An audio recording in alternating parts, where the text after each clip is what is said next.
Beaucoup de ceux qui ont été prendre des médicaments en pharmacie se sont aperçus que leur pharmacien n'a pas pu leur délivrer des médicaments qui leur avaient été prescrits par leur médecin.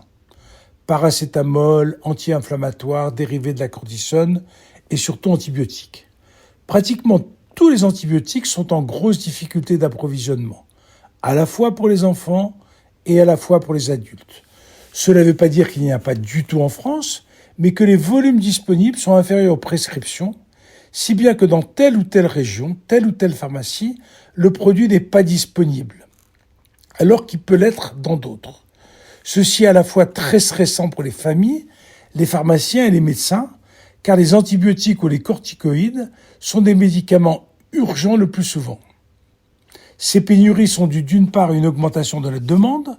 Après la Covid, vous l'avez tous constaté, il y a eu une augmentation des maladies infectieuses.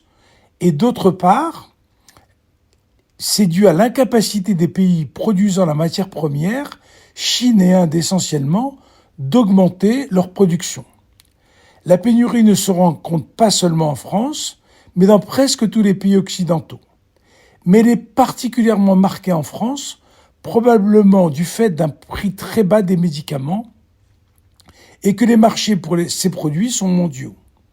La pénurie perdure en France, alors même qu'une épidémie d'infections à streptocoque pour lesquelles les antibiotiques sont utiles et parfois indispensables, atteint des niveaux jamais connus les années précédentes. La situation n'est pas facile à gérer et doit conduire à ne pas prendre d'antibiotiques quand ils ne sont pas vraiment utiles et de raccourcir à chaque fois que possible les durées de traitement.